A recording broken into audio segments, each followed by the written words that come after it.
Bonjour à vous tous, très heureux d'être avec vous. Il y a un bel auditoire ici ce matin, hein, formidable. Hein, on voit que l'œuvre de Dieu va de l'avant. Hein. De toute façon, c'est biblique, hein, on ne peut pas aller en arrière. Hein. Mais le Seigneur, on va de l'avant. Vous savez où vous êtes ce matin? Ici, on est à l'église évangélique de Pentecôte. Ça se voit, hein. Vous ne pouvez pas la manquer. Hein. Gloire à Dieu, c'est top, c'est bien, amen. Hein. Et qu'est-ce qui se passe à l'église évangélique de Pentecôte? Ben, il se passe que voilà, le Seigneur est là, hein, et puis le Seigneur agit, il sauve, il bénit, hein, il guérit, alléluia. Hein, on a dit il est là ce matin, c'est pas une vaine redite, hein, c'est pas de la tradition, il est là, mais il est là par un chair et un os, parce que bien sûr, hein, mais il est là par le Saint-Esprit. On sait que le Seigneur veut se glorifier, alléluia. Ne perdez jamais de vue que le Seigneur est présent. Il a dit là où 15 000, non, là où 2 ou 3 sont assemblés à mon nom, je suis au milieu d'eux. Amen. Et il est là ce matin. Et il est là pour te bénir, pour t'encourager. Il est vivant, c'est la résurrection, hein? Gloire à Dieu. Alors on va parler de la Pâque, mais de la résurrection.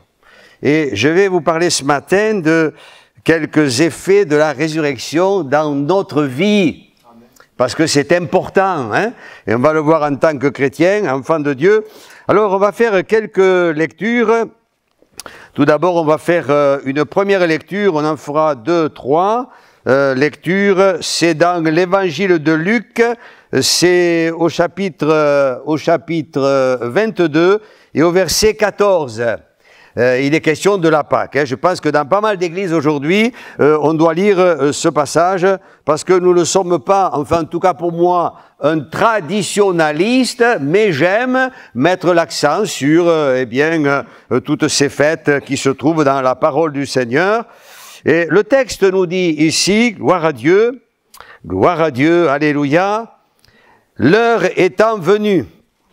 Hein, c'est ça, hein, Luc 22, verset 14. L'heure étant venue, il se mit à table et les apôtres avec lui. Il leur dit, j'ai désiré vivement manger cette Pâque avec vous avant de souffrir, car je vous le dis, je ne la mangerai plus jusqu'à ce qu'elle soit accomplie dans le royaume de Dieu.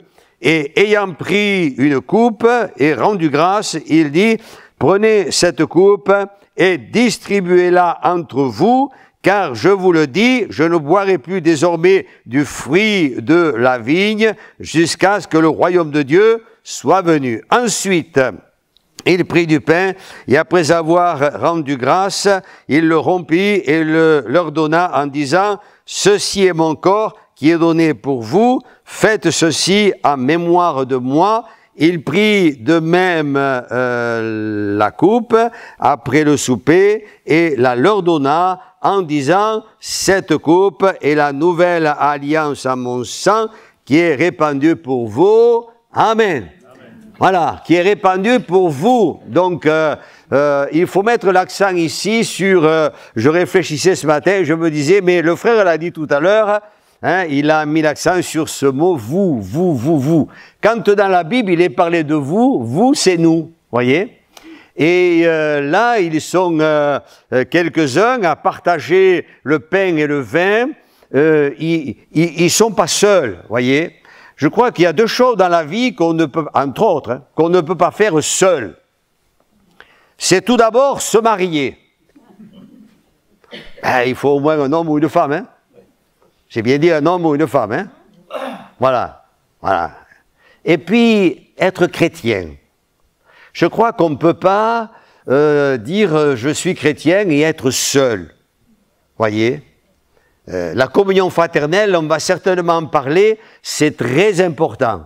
Et vous voyez, quand on partage, je dis ça parce que certains, un jour quelqu'un m'a dit, oh, moi, vous savez, l'église, hein, je suis chez moi, toute seule, je prends un petit bout de pain et un petit peu de vin, je prends ma Sainte Seine. Ça peut se faire jamais seul, hein, mais dans des contextes particuliers, on est malade, on est 2 ou 3, on prend la Sainte Seine, on est à la maison, ça peut se faire, c'est très bien, hein. Mais on l'a fait ce matin, je crois qu'on le fait dans une bonne communion fraternelle. Pourquoi on parle d'être ensemble? On est le corps de Christ, alléluia. Hein? Et ce matin, eh bien, on sait que en prenant le pain et le vin, c'est Pâques. Hein? Donc on se souvient de ce que Jésus a accompli pour nous à la croix du Calvaire. La Pâques, eh bien, je sais que la semaine dernière, certains sont allés peut-être faire bénir les rameaux. Hein, voilà, et puis, bon, ça fait partie de la tradition, que Dieu éclaire ces braves gens, n'est-ce pas? Et puis, on parle, la Pâque, c'est aussi la mort de Jésus, parce que il ne peut pas y avoir de résurrection s'il n'y a pas de mort. Voyez, c'est un petit peu comme sur le plan spirituel. Un jour, je disais à quelqu'un, tant que, alors ça c'est pas très porteur ce que je vais dire là, hein, mais je vais expliquer de suite, hein, tant qu'on n'est pas passé par la mort, on ne peut pas connaître la résurrection. Eh oui, hein? Alors on parlera de la mort spirituelle, hein? Hein? Nous étions morts, dira l'apôtre Paul. Mais Dieu qui est riche en miséricorde, à cause du grand amour dont il nous a aimés, il nous a ramenés à la vie. Alléluia! Et si tu donnes ta vie au Seigneur, la vie, le fait que tu existes tout simplement, tu vas voir que ta vie va changer. On a dit tout à l'heure, et mes amis, pardonnez-moi, j'allais dire, ça me booste, ça me démange un peu, mais j'aimerais vous dire vraiment ce matin, alléluia, qu'il y a de belles choses à vivre avec le Seigneur. Jésus a dit, je vais le dire, ça me vient à l'esprit, hein, je sais pas où on va aller ce matin, mais on y va tout droit, hein. Gloire à Dieu, alléluia. Jésus a dit, je suis venu donner la vie, et la vie, je la donne en abondance. Amen. Ne vous privez pas de vous rassembler. Ne vous privez pas de louer le Seigneur. Ne vous privez pas de bénir et d'adorer Dieu. Alléluia. De prier, de témoigner. Amen. Ça fait partie de la vie chrétienne. Gloire à Dieu. Alors la Pâque. La Pâque. Alors, j'ai regardé un petit peu, je ne vais pas vous parler que de la Pâque ce matin, puisque les effets de la résurrection, mais la Pâque, dans la tradition, quand eh bien, les Juifs célèbrent la Pâque, il y a le pain sans levain, donc il y a trois galettes qui vont parler de la Trinité, le Père, le Fils et le Saint-Esprit. On prend la galette du milieu. La galette du milieu, on la coupe en deux. Il y a un morceau que l'on perce, on le laisse à l'intérieur. Et il y a un autre morceau qu'on va prendre, on va le mettre dans un linge et on le dépose dans un coussin. Voyez? Alors ensuite, le Père qui est là, n'est-ce pas, on prend la première coupe parce qu'il y en a 4 coupes. Hein. Il paraît qu'il y en a 5, mais il y en a 4, une au début. Il y en a une pendant qu'ensuite, donc, on mange l'agneau, on prend le repas, il y a une autre coupe, n'est-ce pas? On fait passer aussi à les herbes amères qui rappellent ce qui s'est passé dans le livre de l'Exode, n'est-ce pas? Quand le peuple était en captivité, quand Exode nous dit ceci, que Dieu a entendu les cris, hein, il dira à Moïse, j'ai entendu les cris de mon peuple, ces cris que font pousser les oppresseurs, et je suis descendu, alléluia. Donc on rappelle un peu ces choses, et puis ensuite donc on va prendre, eh bien, on prend le repas et on prend là, alors après, donc c'est là, on arrive à la troisième coupe et on va sortir le morceau de pain qu'on a mis sous un coussin, et c'est ce morceau de pain là qu'on va rompre et qu'on va partager. Voyez, parce que ce pain, on le sort pour évoquer ici la résurrection. Alléluia. Et ce matin, vous l'avez fait, n'est-ce pas? On prend le pain il a été rompu, et bien sûr, Jésus a dit, on l'a lu, faites ceci à mémoire de moi. On se souvient que Jésus est mort, il a été percé, mais on se souvient aussi qu'il est ressuscité. Alléluia. Et on partage cela. Jésus a dit, eh bien, que nous sommes appelés, il dira, lorsque vous mangez ce corps et vous buvez ce sang. Alors certains ont dit, mais c'est quoi? C'est du cannibalisme cette affaire? Non, non. Jésus le dit par la suite, il dit, mais ces paroles sont esprit et vie. Amen. Quand tu manges le pain, eh bien, c'est le corps de Jésus. Tu te rappelles que ce corps a été brisé. Amen. Et c'est pour le salut de ton âme. Il est mort sous la croix. La Bible nous dit que Jésus-Christ, le Fils de Dieu, Jésus de Nazareth, pas le Jésus de la religion, pas le Jésus de Rome ou de la tradition, tout ce qu'on voudra, Jésus de Nazareth, le Fils de Dieu, eh bien, quelque temps après, là, ici, n'est-ce pas, eh bien, va mourir sur une croix, et là, il va donner sa vie, il va verser son sang pour que tu sois sauvé. Pour que tu sois sauvé. Pour que le diable en ait fini avec toi. Quand il est en train de donner sa vie et qu'il dira « tout est accompli », le frère l'a dit tout à l'heure, votre pasteur, le serpent en a pris un coup, mes amis. La tête du serpent ancien a été écrasée. Et c'est pas peu dire, et je le dis vraiment de tout mon cœur, il faut que tu le crois ce matin. Et toi que tu es un enfant, tu es enfant de Dieu, toi aussi. Ne perds pas de vue qu'en Jésus tu as la victoire. C'est vrai que j'aime à dire ceci, vous savez le serpent, quand on y écrase la tête, hein, il meurt pas de suite. Hein. Il remue la queue. Ça fait 2000 ans qu'il remue la queue. Et qu'il se dit, hein, combien je vais en attraper là, leur donner un petit coup. C'est pour ça qu'il faut se mettre un peu à l'écart, dire oh, stop, terminé, hein. Au nom de Jésus, alléluia. Tu as la victoire au nom de Jésus ce matin. Peut-être dans ton cœur, il y a des larmes. Tu vas voir, on va en parler, on va y venir, hein, les effets de la résurrection. Mes amis, la résurrection, c'est un remède aux larmes, aux souffrances, hein, peut-être à la tristesse. Ce sont les effets de la résurrection, alléluia. Et peut-être ce matin, c'est ce que tu vis. Et je t'en supplie, crois-le de tout ton cœur. Ne laisse pas passer l'occasion ce matin. Laisse le Seigneur être ce remède, hein. Alléluia. Il est donc ressuscité le 3e jour, après avoir dit tout est accompli, amen, après avoir remporté la victoire, eh bien il est sorti du tombeau, on l'a lu tout à l'heure, il est vivant, et on a dit, et je me répète, pardonnez-moi, je le fais sciemment, où est-ce qu'il est ce matin? Il est à Ganges. Bon, il est ailleurs aussi, mais il est à Ganges, il est ailleurs, là, où on se réunit en son nom. Pas au nom d'une notoriété religieuse ou tout ce qu'on voudra, mais là où on se réunit en son nom, et quand on est conforme à la parole de Dieu, eh bien, Jésus est là.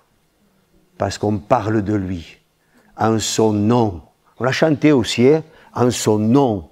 Son nom est Jésus. Il n'y a de salut en aucun autre, hein. Alléluia. Actes chapitre 4, verset 12. Il n'y a sous le ciel aucun autre nom qui ait été donné aux hommes par lequel nous devions être sauvés. Dieu s'est fait un devoir de nous sauver. C'est le nom de Jésus. Amen. Et il est là, je me répète, hein, il est là ce matin pour te bénir. Donne ton cœur à Jésus. Dis-toi bien que c'est terminé. C'est un moment solennel. C'est un moment formidable ce matin. C'est un temps de miracle. C'est un temps où il se passe des choses glorieuses dans ta vie si tu le crois. Simplement, si tu le crois, que Dieu soit béni. Amen. Alors il est ressuscité. Il est sorti du tombeau. Et on va faire quelques lectures. On va donc parler maintenant de quelques résurrections que nous allons découvrir dans la parole du Seigneur, mais dans le Nouveau Testament. Ne vous inquiétez pas, ce ne sera pas trop long. On va lire maintenant ici dans la parole de Dieu, c'est dans l'évangile de Marc au chapitre 5, donc 2-3 résurrections, et vous allez comprendre pourquoi je cite ces quelques exemples. Alors, dans Marc au chapitre 5,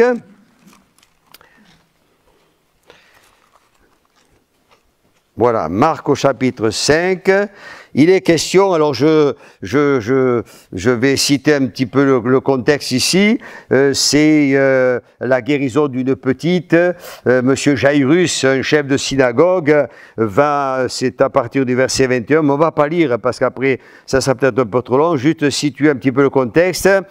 Cet homme a une petite fille, âgée une fille de 12 ans qui va mourir, elle est à l'extrémité, et il vient vers le Seigneur parce qu'il sait que le Seigneur a tout pouvoir, et lui dira, viens, il faut que tu pries pour ma fille, viens, impose-lui les mains. Verset 21, il nous est dit, 22, alors un des chefs de la synagogue, nommé Jairus, qui l'ayant aperçu, et aperçu Jésus, se jeta à ses pieds et lui adressa, donc ce que je viens de souligner ici, cette instante prière, ma petite fille est à l'extrémité, viens, impose-lui les mains, afin qu'elle soit sauvée et qu'elle vive. Jésus s'en alla avec lui, et une grande foule le suivait et le pressait. Amen. Bon, je vais pas, il y a un intermède avec une femme à la perte de sang qui vient, qui va être aussi bénie. On va un petit peu plus loin. Et il nous est dit alors aussi à d'autres personnes qui viennent, pendant qu'ils sont en chemin, Jésus et M. Jairus se rendant à la maison de celui-ci, il y a des personnes qui arrivent, c'est écrit un petit peu plus loin, il nous est dit au verset 35, comme il parlait encore, survinrent de chez le chef de la synagogue des gens qui dirent, ta fille est morte, pourquoi importuner davantage le maître? Mais Jésus, sans tenir compte de ces paroles, dit au chef de la synagogue, ne crains pas, mais crois seulement. Alléluia. Ça aussi, il faut vite ouvrir une parenthèse. Peut-être tu as entendu des paroles, des raisonnements, peut-être certaines pensées qui viennent en ton cœur. Hein, c'est pas la peine d'importuner le maître. Eh bien, si, c'est la peine. Justement. Ça, c'est la voix du diable, hein. Hein, peut-être quelqu'un se dit, mais moi j'ai prié, hein, ça fait pas mal de temps que je prie, rien ne s'est passé. Eh bien, il faut continuer, il faut persévérer, alléluia. Hein? On le voit dans la Bible, hein, il y a des exemples. Un jour, une femme est venue, et elle a prié, on a dit, mais non, c'est pas pour toi, etc., c'est pour les Juifs. Non, elle a dit, mais moi je viens, même si je ne suis pas juive, ma petite, j'ai encore une autre petite, une fille, n'est-ce pas, qui est malade, viens et le Seigneur va se glorifier, alléluia. Ne lâchez rien, amen. Ne lâchez rien. Je vous en supplie, mes amis, hein? N'écoutez pas la voix de l'ennemi dans ces temps de la fin. Eh bien, on veut rester attaché aux promesses du Seigneur. Alors, un petit peu plus loin, ils vont se trouver dans cette maison. Allez, un petit peu plus loin, je saute des versets, bien sûr. Alors, il nous est dit au verset 41, Jésus est dans cette maison, et puis là, il va saisir la petite, il la saisit par la main, et lui dit, Talita Kumi, ce qui signifie « jeune fille, lève-toi, je te le dis ». Aussitôt, la jeune fille se leva et se mit à marcher, car elle avait 12 ans. Ils furent tous dans un grand étonnement. Et Jésus leur adressa de fortes recommandations pour que personne ne sache la chose, et il dit qu'on donne à manger à la jeune fille. Amen. Retenez ceci, qu'on donne à manger à la jeune fille. Alléluia. Alors, je vais faire encore d'autres lectures parce que je préfère. Nous allons lire dans l'évangile de Luc. On va lire un petit peu plus loin. Donc, Luc, nous allons lire, c'est au chapitre 7. Voilà. Luc, chapitre 7.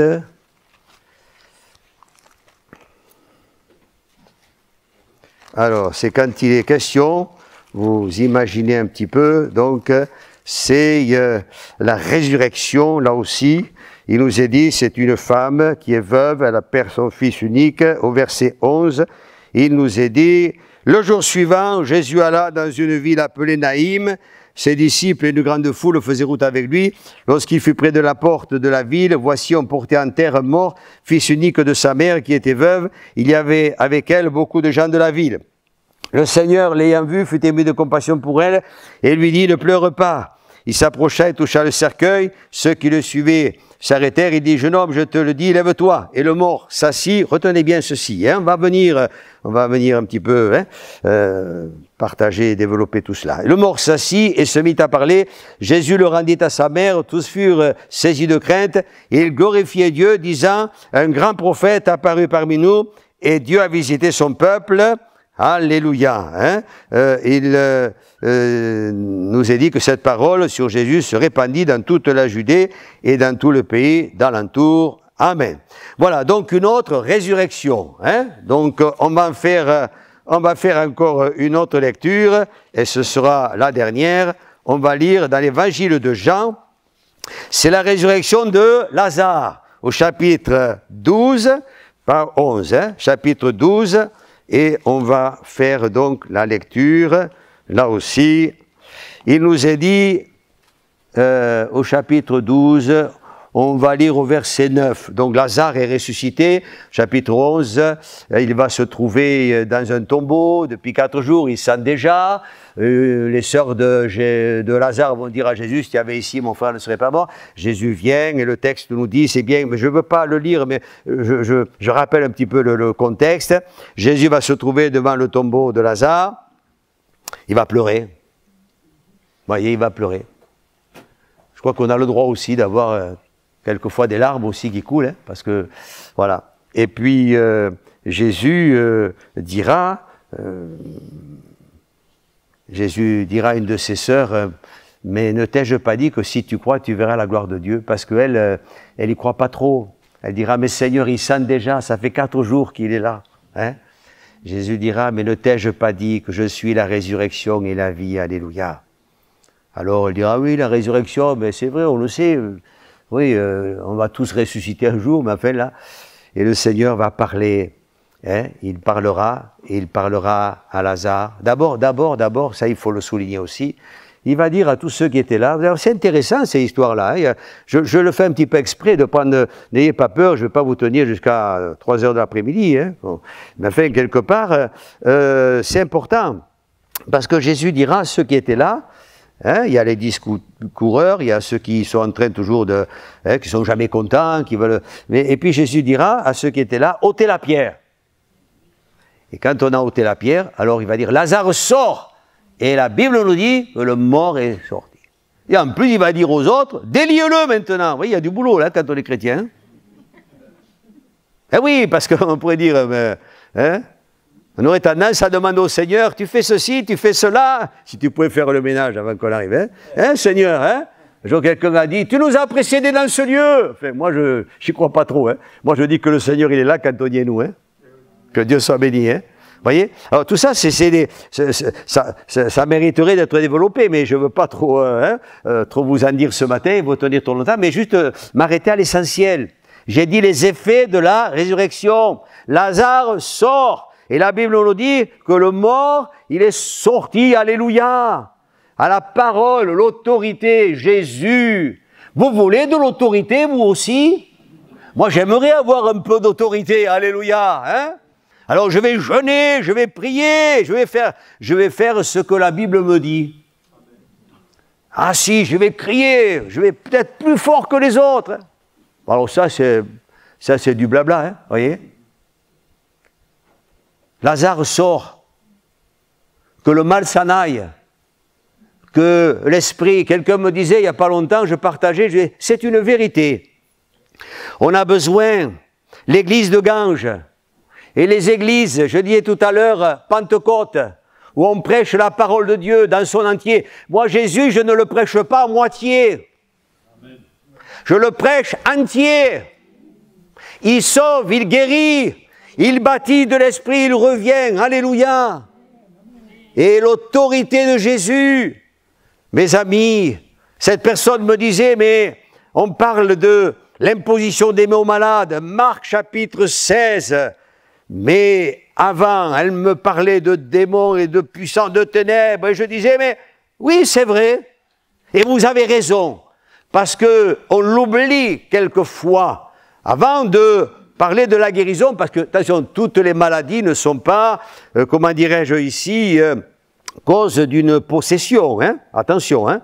Mais il y a des cas, je ne sais pas pourquoi je vous dis tout ça ici ce matin, hein? Mais il y a des cas, mes amis, où on a besoin, avant de prier, dire Seigneur, tu nous révèles, alléluia, qu'est-ce qui se passe ici? On a dit le serpent, il est en train de remuer la queue, et peut-être y a-t-il quelques puissances démoniaques. Le texte nous dit, d'abord vous chasserez les démons. Vous pouvez dire Amen, hein? Vous pouvez dire Amen, hein? Ah, hein? Oui, dites Amen, alléluia. Oh, et ça, c'est le fait que la parole de Dieu, elle est en nous, on est imprégné de la parole, hein? La personne de Jésus, la personne du Saint-Esprit, alléluia. Lazare sort, amen. Alors on va revenir au premier passage là, hein? Première résurrection, première lecture, rapidement. Le texte nous dit, vous avez remarquez avec moi, la petite fille, donc Jairus, elle a été ressuscitée, mais le texte nous dit que de suite après, eh bien Jésus a dit aux parents qui étaient là, donnez-lui à manger. Hein, on l'a lu ensemble, hein, donnez-lui à manger. Alors, je me suis dit, mais les effets de la résurrection, pour quelles raisons a-t-on besoin de dire à des parents qui ont une petite qui vient de ressusciter, alléluia, donnez-lui à manger. Pour quelle raison Jésus a-t-il dit, donnez-lui à manger? Hein, ça vous est jamais venu à l'esprit, ça? Parce que je dirais que ça coule de source. Ça coule de source. Vous savez pourquoi? Moi, j'ai réfléchi et je me suis dit, j'imagine le contexte. Moi, j'aime bien, hein? On n'est pas au théâtre, mais j'aime bien, des fois, j'aime bien vivre les choses. Je me dis, j'imagine que je suis un petit peu dans le contexte. Qu'est-ce qui s'est passé? Les parents, mais attendez, mettez-vous à la place des parents. La petite, hein, elle vient de mourir, 12 ans. Vous vous rendez compte? Le cœur brisé, mais c'est terrible, ça. C'est terrible, hein. Je compatis quand je vois des gens, quand on me dit j'ai perdu un fils, etc. Vous savez, un mari, une femme, on dira il est veuf, elle est veuve. Quand on perd un enfant, il n'y a pas de nom, on ne sait pas comment dire, on a perdu un enfant. C'est terrible cette affaire. Alors j'imagine que certainement, ils ont dû être dans la joie. Ils ont dû dire, oh, ils ont pris la petite, ils se sont embrassés, ils ont dû la joie, mais c'est formidable. Et c'est normal. Et vous savez, je me suis dit, pour faire une application ici spirituelle, je me suis dit, la résurrection, les effets de la résurrection, ça nous stimule, ça nous donne d'être dans la joie, c'est normal. Mais attention, parce que je vois pas mal d'églises aujourd'hui, il y a beaucoup de joie. Et beaucoup viennent parce qu'il y a beaucoup de joie. Il y a une ambiance. Moi, j'aime pas trop l'ambiance, j'aime l'atmosphère spirituelle. Et mes amis, on oublie, parce qu'il y a une certaine euphorie, il y a certains, je disais il n'y a pas longtemps à quelqu'un, je disais, je ne suis pas contre, hein, je ne suis pas contre, une ovation pour le Seigneur, on applaudit le Seigneur, je ne suis pas contre. Mais je disais, on a plus d'applaudissements que d'amen et d'alléluia. Avant, on prêchait, enfin, et ça va passer sur Internet, ça, bon, mais tant pis. Hein? Amen, alléluia, gloire à Dieu. Je ne suis pas contre, hein? Une ovation pour le Seigneur. Et de temps en temps, c'est bien, alléluia. Voyez? Alors, cette effervescence au niveau de la joie, ça va nous empêcher, ben, ça ne nous empêche pas, mais ça nous donne d'oublier ce qui est pour nous l'essentiel. Et manger, c'est quoi manger? Se nourrir de la parole, alléluia. Vous avez des joints, ils sont bons, des gens, allez, on y va, etc. Oui, mais comme vous avez lu la Bible ce matin, vous leur dites, il y a longtemps, moi, quelqu'un qui prêche il n'y a pas longtemps me disait, depuis que j'ai jamais lu la Bible en entier. Attendez, pour quelqu'un qui prêche la parole de Dieu, heureusement qu'il n'est pas dans notre mouvement, hein. Mais enfin, je me suis dit quand même, c'est un peu bizarre, hein. Vous voyez? On n'a jamais lu, mais nous, on la lit en entier tous les ans. Je ne vous dis pas le nombre de fois, hein. Mais je crois que c'est important de se nourrir. Voyez, il ne faut pas que le fait d'être dans la joie, de voir ces effets de la résurrection, alléluia, nous empêche aussi de dire maintenant, on va se poser, on va se nourrir, on se nourrit de la parole. Je vais passer rapidement, mes amis, on se nourrit de la communion fraternelle. On a dit tout à l'heure, on ne peut pas être chrétien tout seul. On va se nourrir des enseignements de la Bible, alléluia.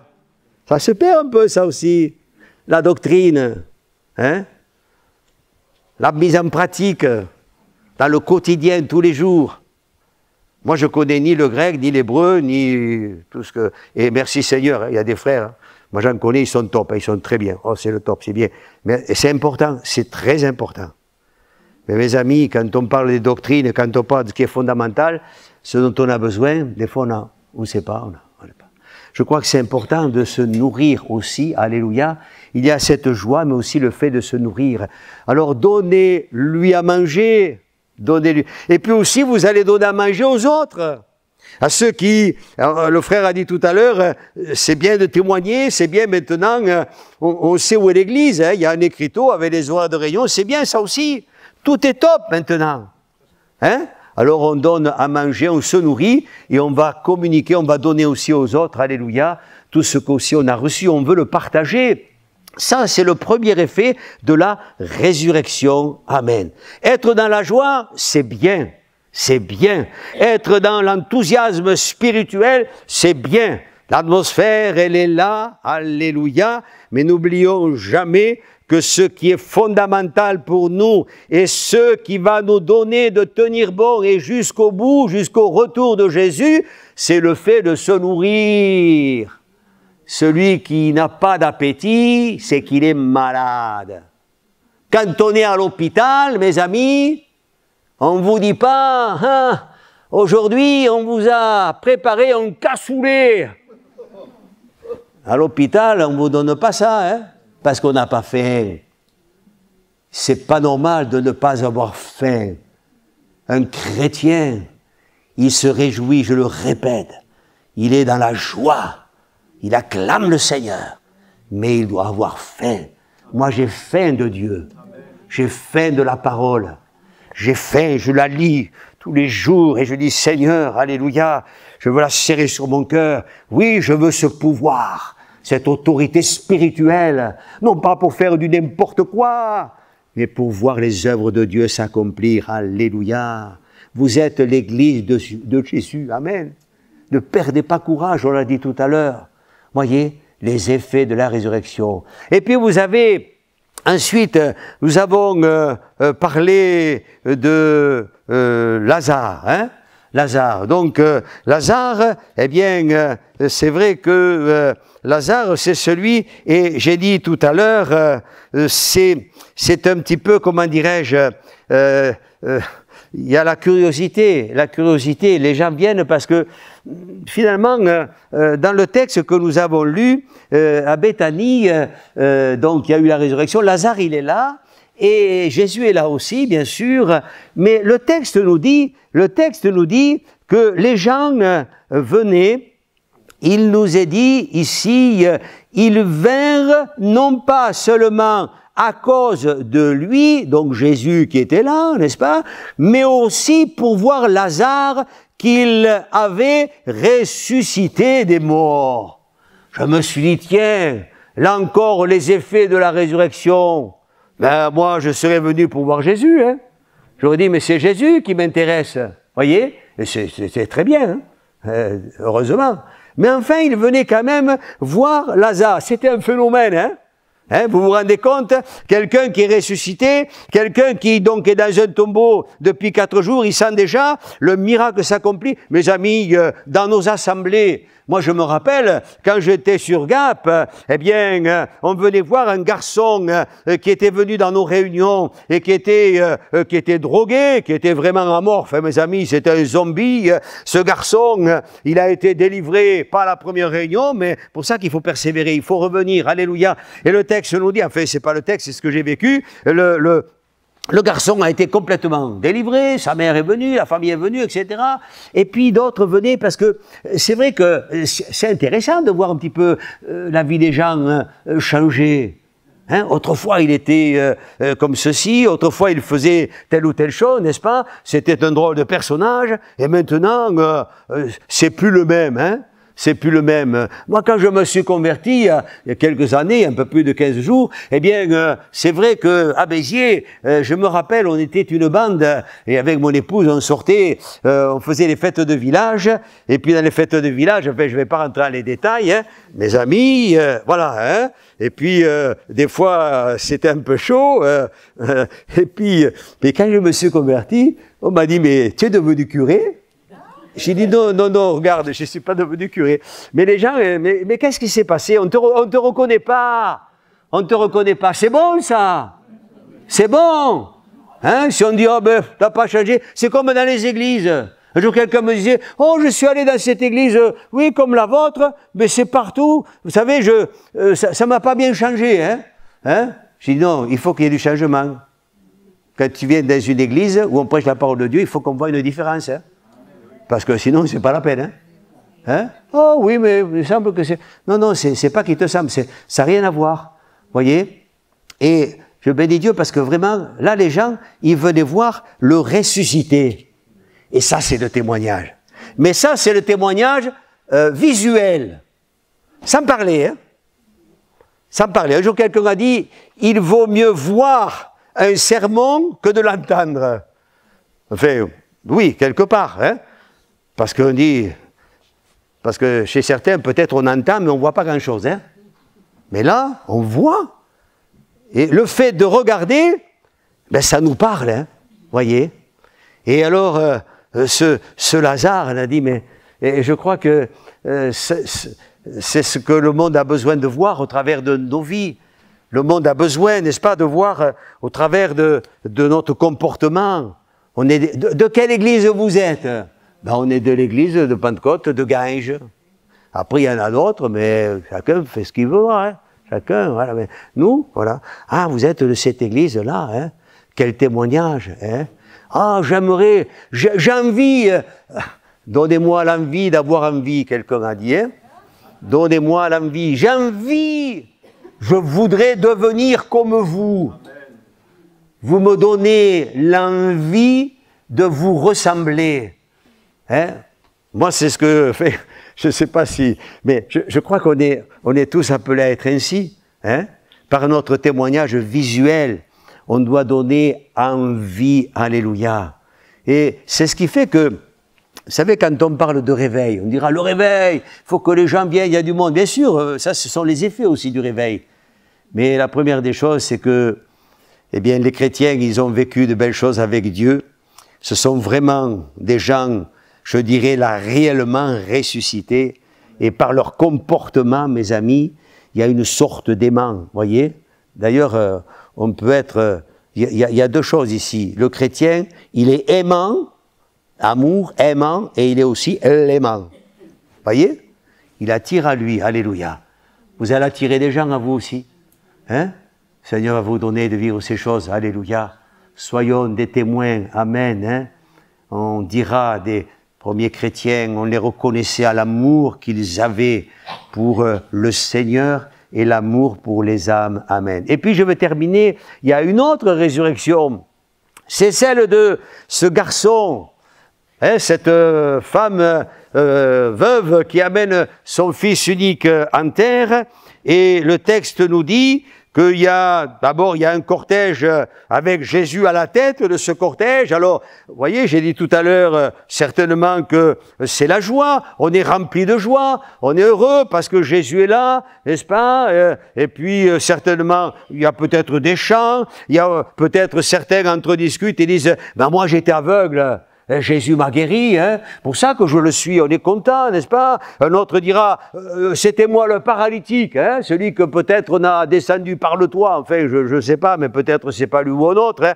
Eh bien maintenant, je suis heureux de pouvoir suivre Jésus, amen, hein, formidable. Donc il y avait de la joie. On arrive dans cette ville, et puis voilà qu'il y a un autre cortège qui arrive. Alors là, la tête, c'est pas Jésus, c'est la mort, hein. Il y a un cercueil, une femme en pleurs, et on comprend très bien là aussi, même si le gars il n'a pas 12 ans, on ne sait pas quel âge il avait, mais enfin en attendant, c'est pareil, c'est comme pour Jairus, mes amis, et le texte nous dit, eh bien que Jésus va être ému de compassion, voyez, Jésus il arrête, même s'il y avait un peu d'euphorie et de joie, Jésus va arrêter ce cortège. Les deux cortèges vont quelque part se rencontrer, et qu'est-ce qui va se passer? Eh bien, il va se passer qu'à la fin, il n'y en a qu'un cortège. Hein. Mais alors, mes amis, là aussi, la joie. Mais Jésus va, ému de compassion, va dire à cette femme, ne pleure pas, ne pleure plus. Je crois que le plus, c'est mieux. Parce que ne pleure pas, c'est bon. Ça va durer aujourd'hui, peut-être demain. Mais le plus, mes amis, ne pleure plus. Et c'est peut-être une parole de Dieu pour toi ce matin. Je t'en supplie, ne pleure plus. Ne pleure. J'avais cette pensée tout à l'heure. Je me suis dit, tu ne vas pas donner encore un don spirituel. C'est bon, tu vas prêcher. Mais je voudrais te le dire de la part de Dieu. Ne pleure plus. Et tu sais pourquoi je te dis ça ce matin? On n'en est pas à ce stade-là. Mais peut-être que quand on parle de mort, quand on parle de cercueil, quand on parle de choses qu'on est prêt à enterrer, parce qu'il y en a un qui nous a volé cette vie, qu'on disait en introduction, cette vie que Dieu nous promet, alléluia, cette vie abondante, il y en a un qui est venu nous voler cela. Et cette maman qui est veuve, elle a un fils unique, il n'y en a qu'un, et peut-être qu'elle devait se dire, je ne sais pas, enfin j'extrapole un petit peu, c'est peut-être ce que toi tu te dis. Quand Dieu te dit ne pleure plus et que tu penses à ce qui t'a été volé et que tu es prêt à enterrer ce matin, alors Jésus arrête tout cela Et Jésus va dire, oui, ne pleure plus. Et le texte nous dit qu'il va s'adresser aux morts. Ça, c'est une parole de Dieu. Je vous en supplie, ça suffit. Arrêtez, arrête-toi. Ça suffit. Ça suffit. Ne pleure plus. Tu es prêt ou prête ce matin à enterrer ces choses. Il y a un passé qu'il faut enterrer. Il y a des choses dans nos vies qu'il va falloir mettre de côté. Parce qu'il y a des passés qui sont là et qui sont accrochés à nos basques, mes amis, pardonnez l'expression, et qui vont nous empêcher de vivre un avenir, une vie abondante, une vie de miracle, une vie merveilleuse. Je ne trouve même pas les mots. Tellement ça vient du ciel. Ah, que Dieu soit béni. Mais il y a d'autres choses qu'il va falloir vraiment laisser de côté. Et ce qui est prêt ou sur le point de mourir, ce peut-être, ce que tu es en train de te dire par rapport à la situation. Il y a une situation que quelqu'un est en train de vivre ici ce matin. Vous allez me dire peut-être, mais vous savez, on ne se trompe pas, nous les pasteurs, quand on dit... Non, mais moi je vous le dis ce matin de la part de Dieu. Il y a une personne, venez me trouver à la fin du culte, il y a une personne qui est en train de vivre cette situation. Et quand tu es venu au culte, tu t'es dit ce matin, aïe, aïe, aïe, c'est certainement le jour où la réponse va arriver. Eh bien la réponse, elle arrive. Et de la part de Dieu, je te dis ce matin, arrête de vouloir enterrer ces choses, arrête de... peut-être avoir mis un veto sur cet événement, le Seigneur te dit maintenant que c'est terminé, il va parler, il parle pas aux morts, il ne parle pas à la situation, il te parle à toi ce matin. Et il te dit maintenant c'est terminé. Il va parler aux morts et le mort va se réveiller, il va ressusciter parce que c'est les gens qui se réveillent, ce sont des gens qui dorment, ils ne sont pas morts. Hein. Tant qu'il y a des chrétiens, des fois on dit il faut qu'il ressuscite. Non, d'abord il faut que lui se réveille. Parce que lui il n'est pas mort. Hein. Quelqu'un m'a dit d'une église, oh, c'est mort. Non, c'est pas mort. C'est jamais mort dans une église. Ça dort un peu. Quand on est dans le coma, on n'est pas mort. Dans le coma, et dans le coma aussi, on n'est pas mort. Mais on a besoin de se réveiller, alléluia. Et ce garçon, eh bien, il s'est assis à l'aimer. Alors, je dis les effets de la résurrection, il s'est assis. Alors, je ne m'étends pas ici sur le fait d'être assis, mais il y a une question aussi que je me suis posée, je me suis dit, mais j'imagine encore ici le contexte, n'est-ce pas? On se dit, et ça, il faut que tu te dises cela, toi qui es en train de, tu sens que Dieu te parle, alléluia, ce matin, eh bien, tu te dis, mais alors maintenant, quel est mon rôle? Qu'est-ce que je vais pouvoir faire, hein? J'imagine un petit peu. Hein, donc là, on est dans un contexte particulier, mais la situation qu'on est en train de vivre, on va s'asseoir, on va dire, Seigneur, maintenant tu me parles, hein, tu me parles, je m'assois, je ne vais pas m'inquiéter, je vais rester dans l'équilibre, la stabilité, je suis assis. Des fois c'est bon de s'asseoir aussi, hein. Amen, je me pose, et qu'est-ce qu'il va faire ce garçon? Et qu'est-ce que toi, tu dois faire à partir de ce moment? Est-ce que tu entends bien? Pardonnez-moi d'être un peu aussi direct ce matin, mais qu'est-ce que tu dois faire à partir de ce moment, ce temps présent? Le texte nous dit que ce garçon qui s'est assis, il s'est mis à parler. Il s'est mis à parler. Vous avez réfléchi un petit peu là aussi? On disait tout à l'heure, les parents, dans la joie, on oublie peut-être de donner à manger à la petite, n'est-ce pas? Et là, c'est vrai que je me suis dit, mais qu'est-ce qu'il a dit ce garçon? Et ça, c'est pour toi ce matin, hein? C'est aussi pour moi, c'est pour chacun d'entre nous. Qu'est-ce qu'il a dit ce garçon? Vous voyez, c'est un peu bizarre, c'est des textes, on aurait pu faire 3 prédications là, mais vous voyez, j'ai pris ces 3 exemples pour parler donc la Pâque, la résurrection, les effets de la résurrection dans la vie du croyant, dans la vie de l'homme, de la femme qui s'est abandonné entre les mains de Jésus et qui est passé par la nouvelle naissance enfant de Dieu avec toute l'autorité que le Seigneur te donne. Mais qu'est-ce qu'on fait quand on est assis parce qu'on a la vie de Dieu? Qu'est-ce qu'on fait? Il s'est mis à parler. Ben, il a dû, je ne sais pas moi, qu'est-ce qu'il a dû dire? Qu'est-ce qu'il a dû dire, ce garçon? Je me suis gratté un petit peu, qu'est-ce qu'il a dû dire, ce garçon? C'est quoi dans l'hébreu et dans le grec? Hein? Qu'est-ce qu'il a dû dire? Je vais vous le dire ce qu'il a dit, moi. Et vous allez le comprendre aussi. Mettez-vous à la place de ce garçon, la maman aussi. Moi, je pense que la chose qu'il a dû dire, il n'a pas dit « Maman, où est-ce qu'on mange à midi ?» Il a parlé de cassoulet tout à l'heure. Qu'est-ce que maman? Non. Écoute bien, c'est sérieux. Pardonnez un peu mon humour, c'est limite. Hein, mais pardonnez, alléluia. Qu'est-ce qu'il a dit? En revenant à la vie, je suis sûr qu'il a loué le Seigneur. Et il a dû bénir Dieu. Il avait l'en face. Amen. Imagine ce matin, si tu l'avais l'en face. On a dit tout à l'heure, il n'est pas là en chair et en os. Mais imagine si tu l'avais là en face, moi je l'ai en face. Je me mets à genoux, je dis Seigneur, quel grade de te voir, de voir ton regard, d'entendre ces paroles. Ces paroles qui ont fait un effet formidable dans ma vie. J'ai dit tout à l'heure ce garçon qui était drogué. J'ai dit tout à l'heure, je parle de la situation qu'on est prêt ou prête à enterrer. Je dis Seigneur, alléluia, mais quelle parole, j'ai envie de le louer. Ça vous fait pas grand-chose, hein?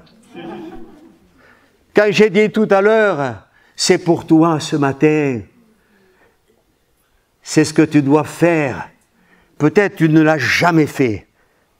Le frère disait tout à l'heure dans ce temps de louange, et je suis très respectueux, on a des tempéraments différents. C'est pas parce qu'on va crier plus fort. Mes amis, Dieu entend la prière et la louange. Quelqu'un a dit, moi, je le loue dans mon cœur. J'ai dit, moi, heureusement que je prêche pas dans mon cœur, parce que vous verriez des mains qui s'agitent, mais mes amis, et quelque part, papa, je t'aime. Papa, je t'aime. Imaginez, tes parents, on a un enfant. Il grandit, au début, comprenait pas trop, mais maintenant, hein, il commence à voir l'âge, il pourrait parler, il dit rien. Il dit rien, c'est pas normal. J'aimerais, en tant que papa, en tant que père dans le ciel, j'aimerais entendre mon église à Ganges, ailleurs ils font ce qu'ils veulent, hein, mais mon église, d'un même cœur et d'une même âme, parce qu'ils sont tous assis, non pas que sur des chaises, mais ils sont assis sur la parole de Dieu, sur le fondement spirituel, et ils n'ont qu'une seule envie, c'est de me louer, alléluia. Amen. Ils n'ont qu'une seule envie, c'est de me prendre dans les bras. Ah, que Dieu soit béni. Il s'est mis à parler, Dieu ne veut pas, pardonnez-moi, mais je termine, hein. Dieu ne veut pas que tu restes muet. Dieu ne veut pas que tu restes dans la mort. Dieu ne veut pas que tu restes sans te nourrir. Les effets de la résurrection, eh bien, c'est un miracle de Dieu pour toi ce matin. Alléluia. Oui, tu peux dire Amen. Tu peux dire Amen ce matin au nom de Jésus. Il est vivant. Alléluia. Il est vivant. Et moi, j'ai envie de l'adorer. J'ai envie de le remercier. Et je le fais, non pas par habitude. Attention, les habitudes. J'allais dire un gros mot, je ne le dis pas. Hein. Oui, parce que je veux le dire quand même. Hein. Ça nous pourrit la vie. Les habitudes, ça use, écoutez bien, ça use la routine, les habitudes, ça use nos émotions, nos sentiments. Je pensais ce matin, je me disais, quand on va quelque part, c'est la première fois qu'on y va, on dit que c'est beau, regarde. Et puis quand on passe, on ne voit plus rien, mes amis. Alors ce matin, eh bien, veut te donner ce zèle, cet enthousiasme, un renouveau, dire Seigneur, oui, je vais te louer parce que tu es vraiment, vous savez ce qu'on a dit, hein? Ils ont dit ceci, quand Jésus est ressuscité, hein, il y a les disciples d'Emmaüs et puis d'autres histoires, et les femmes diront, Il est ressuscité. Alors, moi j'aime bien ma traduction. Elle se ressouvint des paroles de Jésus. Et ce matin, souviens-toi, eh bien, que Dieu a fait une œuvre dans ta vie. Amen. Souviens-toi. Souviens-toi du jour de ta conversion. Et toi qui es là pour les premières fois, ce n'est pas le hasard. Hein? Un jour, quelqu'un a dit le hasard, c'est parce que Dieu il veut agir incognito. Non. Le hasard, c'est quand on ne veut pas admettre que la chose, elle a été signée par... Ce matin, si tu es là, et je vous en supplie, pardonnez-moi d'être un peu aussi direct, mais si tu es là ce matin, c'est parce que Dieu l'a voulu. C'est parce qu'il y a des choses dans ta vie qui vont être comme déterrées. D'autres vont être enterrées. Les choses anciennes sont passées, dira l'apôtre Paul, quand on se convertit. Quand on a la révélation de l'amour de Dieu, oui, c'est pas peu dire, c'est Pâques. On a sorti le morceau de pain tout à l'heure, n'est-ce pas? Et on l'a partagé. Soyez bénis. Amen. Soyez bénis, que la main de Dieu percée sur la croix se pose sur vos vies ce matin.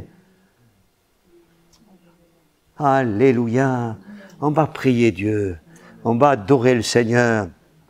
On va le bénir. Nourris-toi de sa parole, nourris-toi de sa présence, de la joie du Saint-Esprit. Ce matin, alléluia, que tu puisses être ce témoignage vécu, quand on te verra, qu'on ne voit pas toujours qu'un visage triste, des paroles négatives, on aurait pensé peut-être autre chose, oh, on ne sait plus, on n'y croit plus. Les gens qui voient ça, entendent ça, se disent mais où est leur Dieu? Qu'est-ce que c'est que ce croyant? Ce matin, sois comme Lazare, on viendra te voir. On te dira, je ne sais pas qu'est-ce qui se passe, je ne sais pas, je ne connais pas votre vie, mais je vois que vous avez quelque chose que moi je n'ai pas. Et tu lui diras, c'est Jésus, le ressuscité, alléluia. Alors tu feras comme ce garçon, tu te mettras à parler. Et pendant que tu lui parleras de Jésus dans ton cœur, tu loueras le Seigneur. Tu loueras le Seigneur. Seigneur, merci.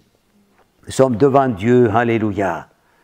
Partagez simplement de tout mon cœur. Vous savez, je ne sais pas faire autrement. Je vous dis ce que Dieu me dit de vous dire ce matin. Ce matin, c'est Pâques. Mais c'est Jésus ressuscité, alléluia, qui vient, il est là. On va rester un petit peu dans le recueillement. Vous voulez bien? On va se poser un petit peu. Hein? On va fermer les yeux. On va fermer les yeux. On va bien réfléchir.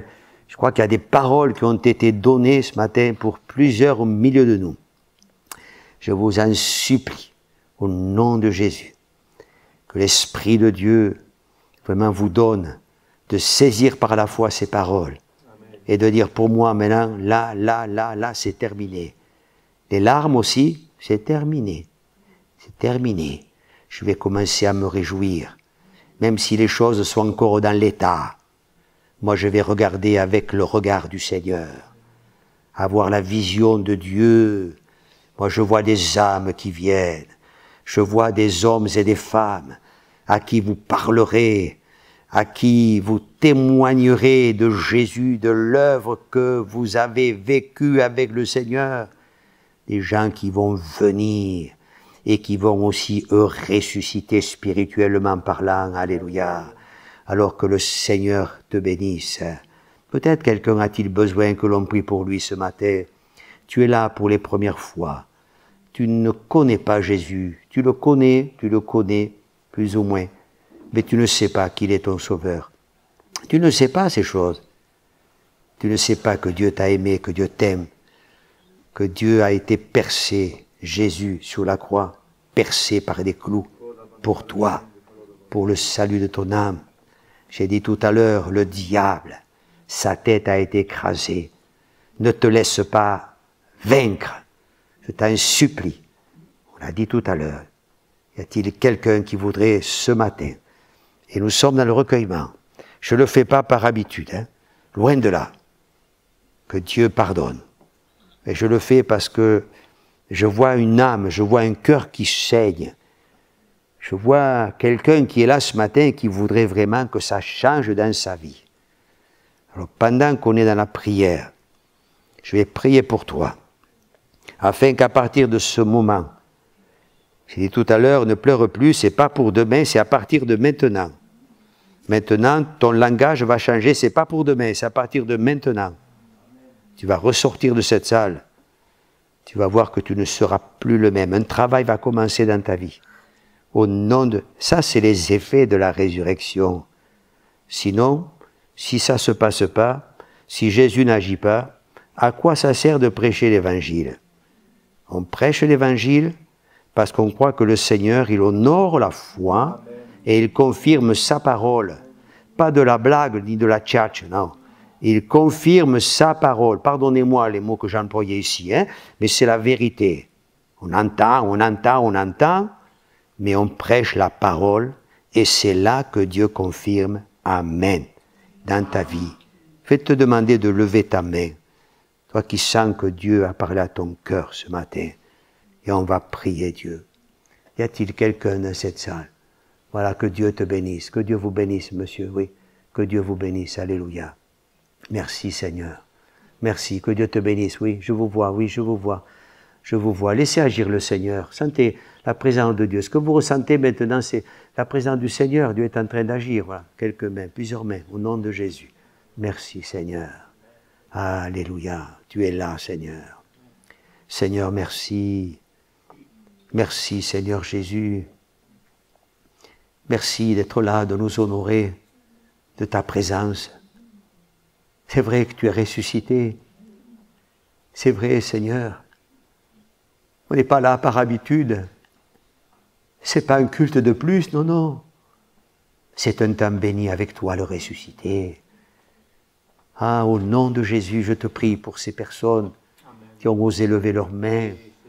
Je veux prier, prier, prier, prier, prier, prier afin que maintenant ton esprit se répande sur chacune de ces vies. Seigneur, alléluia. On a dit tout à l'heure, ce qui doit être enterré, mais ce qui doit être aussi déterré. Alléluia.